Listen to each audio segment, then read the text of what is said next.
Hey all, today we're going to continue with poetry and figurative language by going over our figurative language 2. And today you're going to learn about two more types of figurative language, which are called onomatopoeia. All of you should know this one, or probably have heard it in the past, so this won't be new to you.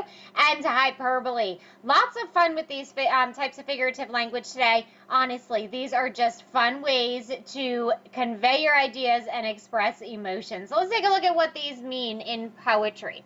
First one is onomatopoeia. Onomatopoeia is words that sound like what they are. So let's take a look at a quick example. It went zip when it moved and bop when it stopped and whir when it stood still. I never knew just what it was, and I guess I never will. The Marvelous Toy by Tom Paxton. Now, there were a lot of different ways that he could have written this. It made this noise like something dragging over metal or like teeth when it moved. And that's no fun. That's actually really terrible. So instead of doing this, we use words that sound like what they are. Zip is a great word for that because zip is what it is. A zip is a zip. You zipped out of here, and it sounds exactly like that. It's meant to sound like zip, gone when it moved, and bop when it stopped. And again, bop is a fun one because for the same reason that we use zip, we use bop. It's very descriptive. It actually helps you to imagine what it might have sounded like when it stopped. Bop.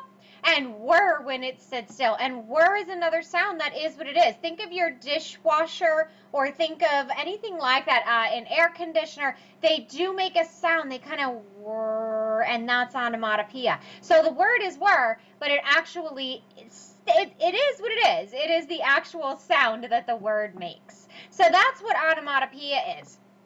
And there's a lot of onomatopoeia words. Zoom, big, ping, ouch, fizz, whack, whoosh, clatter, hiss, zip, eek, plunk, so many of them. Meow. I think of these things that you hear every day, and even ones that you use every day, like a clap. We do that in class all the time. Clap, clap, clap, clap. A clap sounds like a clap.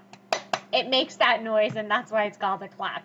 So you can use these to enhance your writing, and poets use them to enhance their writing. They help you they give you descriptive words so that you can imagine what something sounds like. And onomatopoeia is all about sound.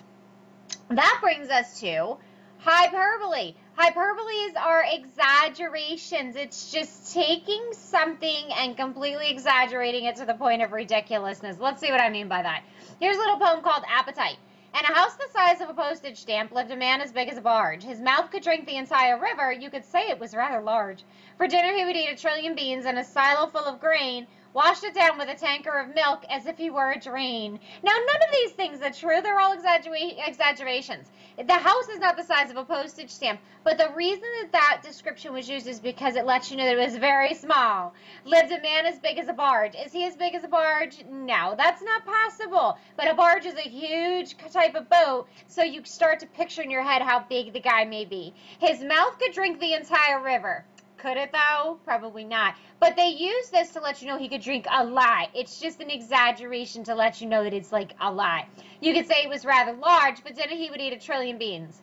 Really? Not really. And a silo full of grain. Wash it down with a tanker of milk? Probably not, as if you were a dream. So that's all hyperbole is. It's exaggeration to really emphasize feeling or emotion or description in poetry. So when you read in poetry, I loved her for 1,000 years. No, he didn't. He's exaggerating to let you know that he's loved her a really long time. Or I could kiss you 1,000,000 times a day. You probably could. Okay, so that's what hyperbole is. And again, it's used to show you passion or to just exaggerate a feature so that it really stands out. Hyperbole has a place in poetry, and it's usually for emphasis. So pay attention to hyperbole. We do this anyway. You use hyperboles every day, whether you realize it or not. How many of you have ever said, oh my gosh, I've been waiting on this phone like forever for tech support to help me? Aha. Yeah, you weren't waiting forever. How about I've been waiting for 1,000,000 years for these fries? No, you weren't. Not 1,000,000 years. And how about this one? I'm so hungry I can eat you. We all know what that means. I could eat a horse. No, you couldn't. You could not eat a horse. Just thought that was funny. All right, so that's hyperbole. If you're using exaggerations then you know what hyperbole is. You're trying to make your point by completely exaggerating. So use them properly. Make sure that you can identify them in poetry. I will literally die if you don't stop using hyperboles incorrectly. Will I literally die? Probably not. All right, so that brings us to the end of our presentation. What? 5 minutes? That's right. So what did you get from this, guys and gals? So I know you've been waiting forever to see a short video. You've been waiting forever? And since this was the shortest flip video in the history of videos, is it really though? You can zip out of here and boom, pass pre-quiz figurative language 2. You got this. See what I did there? That was all hyperbole and onomatopoeia. See you in class, guys and gals.